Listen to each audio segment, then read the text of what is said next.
Hi guys, Mark here again and welcome back to my channel. If you love cars, DIYs, and basically anything car related, please consider subscribing and check out my playlist. On today's video, since I have been receiving a lot of requests, we'll be doing a second video on how to wash the engine using water and soap. So I still have leftover of the car wash liquid that I use to wash the car. So we will be using that, and also I'll be blasting this with water. Um, so all you need is basically a degreaser or soapy water, and then for demonstration purposes, I actually remove the airbox assembly so we can get those injectors and on the tiny areas that needs cleaning. I still wrap the alternator with plastic and basically remove the negative terminal on the battery for safety purposes, just in case you there is an exposed wire on the terminals or any terminals. It will not short out. Okay, so let's go ahead and do it. Right, so since I removed the assembly, airbox assembly, I actually plugged the intake with cloth. I'm gonna place you guys here for you to have a better view on what I will be doing. So much later that the old narrator got tired of waiting and they had to hire a new one.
One eternity later. And I just finished washing the engine with water and some car wash soap.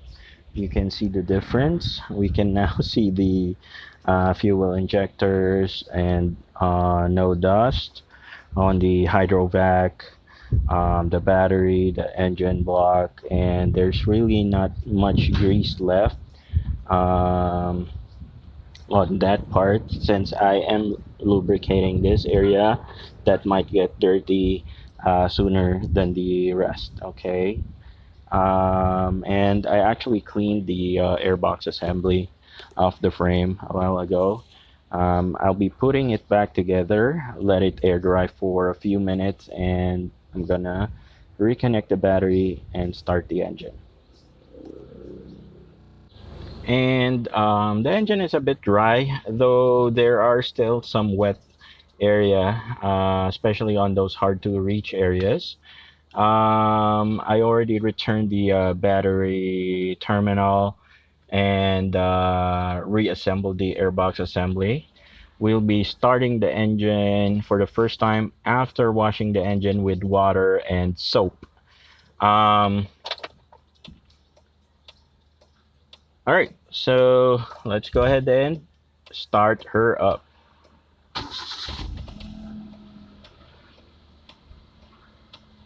All right, so just one click. And let's go ahead and go to the engine bay. So you'll see that it's still wet. Um,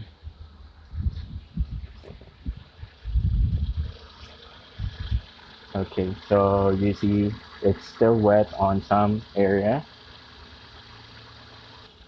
And if you find this video useful, guys, please give it a thumbs up. And if you haven't subscribed yet, click that subscribe button and check out my playlist. Again, this is Mark. Thank you so much for joining me today. See you on the next vlog.